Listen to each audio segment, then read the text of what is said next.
Эрт урт цагт миний Монголын өргөн их тал нутагт нэгэн баян тансаг хаан тулс амар сайхан амьдран суудаг байжээ.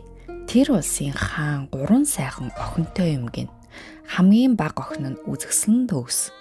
Ухаалаг дүлгөөн даруухан, харин дунд охин нь ихэд залжин дээрлэхүү. Харин том охин нь маш их шуналтай, ховдог, хорон муу санаатай юм гин. Нэг өдөр хаан огтоо өөрт нь хэр их хайртайг нь шалгахаар ийхүү асууж гин. Хаан авлан хайртай юу? Хэр их хайртай. Хайртайгаа нэг зүйлтэй зөөрийн хэлгийг юутай зөвлөх вэ? Том охин. Тэглэхгүй яах вэ? Хаан эцэг минь. Би тандаа хязгааргүй хайртай. Би таныг алчиг хайраар хайрладаг гэв. Дунд охин.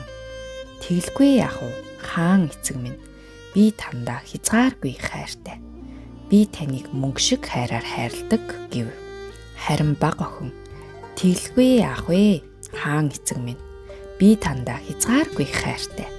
Би таныг ус шиг хайраар хайрладаг гэв. Хаан энэ үгийг сонсоод Юу вэ? Хар усны хэмжээнд намайг хайрладаг нь бүхэл бүтэн том эзэнт гүрний хааныг уу? Эн чинь хайрладаг гэсэн үг босуу. Удамжинд үзээрийн ядуу гуйлагч хүртэл хар усыг эдсэн цэрэтэл хүснээр юм явж байна. Гээд маш ихээр хилэгнэн уурлаж гин. Гэтэл том болон дунд охид аавынхаа чихэнд баруун зүүн талаас нь ийхүү шивнэв. Алт мөнгнөөс илүү ус гэж юу байх вэ? Хаан эцэг минь, наадах чинь танд хайргүй юм байна. Цаашдаа ордонд байлгавал таныг хордуулж мэднэ. Наадха хөөж явуулсан дээр байхаа гэв. Хоёр охины үгийг сонссон хаан тэр даруй тушаал буулган бага охиноо үгийн зөрөгийг ордноос хөөн явуулж гин. Бага охин усаа сайн базааж аваад уйлан хайлан өмнө зүгийг бараадан яв. Замдаа халуун илсэн шуурга, зэрэглээ манан, аимшигт говийн ганц айл гих мэт бүхэл бартат замыг туулан явсаар нэгэн худгийн хажууд ирвэл худгийн дэргэд үл таних үзэсгэлэн төгөлдөр сайхан залуу сууж байлаа. Тэд бие биенээ шохоорхон танилцаж, учир явдлаа ярилцаж гин. Гэтэл тэр залуу охины хэрэг зэргийг асууж, болсон үйл явдлыг сонсож, дараа нь өөрийгөө танилцуулав. Эндээс холгүй нэгэн хаан тулс би. Чи тэнд амьдарч болно. Учир нь би тэр хаан тулсын хаан юм аа. Би чамд тусалж чадна хэмээн хэлв. Тэр мөчөөс эхлэн тэд аажмаар бие биедээ татагдан дурлалцсан хаан хатан болж амьдралаа холбож гин. Яг энэ мөчөд охины хаан эцэг бага охиноо хөөн явуулснаас хойш хар усыг үзэн ядаж айраг тарг гих мэт тансаг эдэн ундааг л зоогддог болсон байв. Гэтэл нэг өдөр хаанд илч бараалхан өмнө зүгээс хаан эзнийг өөр нэг хаан тулсын хаан өөрийн эзэнт гүрэндээ урьсан захидал ирв. Хаанч гайхан би тэр зүгийн хааныг сайн танихгүй дээ хэмээн бодож байтал том болон дунд охид аавдаа шивнэв. Тэр зүгийн хааныг их сайхан нэр байдаг гэж сонссон. Мөн алт мөнгө, адуу малаар баялаг гэж байна лээ. Бид хоёр тантай хамт явъя. Азан таарад худ ургууд болчих бол таны л хөрөнгө мөнгө нэмэгдэн шүү дээ аав минь гэж хэлв.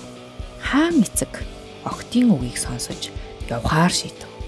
Угийн ус үздэггүй хигжүн хаан хідэн лонх айраг шинхэн бүрсэн тарг бэлдээд хоёр охиноо дагуулад аян замд гарав гин. Гэтэл замд нь айхтар илсээр шуураад авч явсан лонхтой айрагных нь 50%-ийг нь унган хагалчихв. Хаан бодов. Надад айрагнаас гадна шинхэн бүрсэн тарг байв. Ийм болохоор алзахгүй хэмээн цааш яв. Гэтэл замынхаа талд ч ороогүй байтал шинхэн бүрсэн таргийг нь том охин нууцаар бүгдийг нь уусан байв. Хаан эцэг том охиноо зэмлэх гэтэл том охин эцэг хаан минь би таныг алт шиг хайрладаг. Тиймээс та энэ алтыг ав гэж халааснасаа алт гарган хаанд барив. Гэтэл хаан эцэг дууга хураан за яах вэ? Надад айраг байгаа хэмээн айргаан уух гэтэл айргийг нь дунд охин уусан байв. Хаан эцэг ихэд хилэгнэн дунд охиноо зэмлэх гэтэл дунд охин ийхүү хэлв. Хаан эцэг минь, би таныг мөнгө шиг хайрладаг. Та миний хайрыг ав хэмээн халааснасаа мөнгө гарган аавдаа барив. Хаан эцэг дууга хураан юу хэлхийг мэдэхгүй цааш яв. Уух зүйл байхгүй байсан тул зарц шивгчт нь нэг нэгээр харангатан унцгааж хамгийн сүүлд хаан болон түүний хоёр охин л үлдэв. Хоёр охин өөрсдийн ачаа бараанда шинхэн бүрсэн таараг болон айргаа нууж уусаар яв. Хаанд харин туслахч өгсөнгүй. Эцэг хаан тэрл үед баг охиныхоо хайрыг ойлгож уйлан хайлан сөхрөн өнөв. Гэтэл урд нь аяг дүүрэн цэлийсэн хүйтэн булгийн сайхан уус нэг хүн тавиад намун сайхан хоолоогоор би таныг ус шиг хайрладаг гэж хэлв. Эцэг хаан нулимстай нүдэ нухан дээш өнгийн хартал үзэсгэлэн төгөлдөр баг охин нь нэмсэглэн би таныг тосон авахаар ирлээ гэж хэлв. Эцэг хаан уйлан хайлсаар охиноосоо уучлалтгүй тэрвэн ав. Гэтэл тэр мөчөд том болон баг хогд хааны чихэнд шивнэв. Бид хоёр таныг алт мөнгө шиг хайрладаг. Наад чинь таныг хорлож магадгүй. Та наад хар усаа битгий уу хэмээн хэлв. Хаан маш ихээр уурлан хилэгнэж том болон дунд охидоо хойд нутаг руу цөлж явуулаад баг охиныхоо нөхөртэй танилцсан хоёр хаант улс ив найртай амар сайхан жаргаж гин. Хэрвээ манай сувг танд таалагддаг бол лайк дарж, subscribe дарахаа мартаоцай.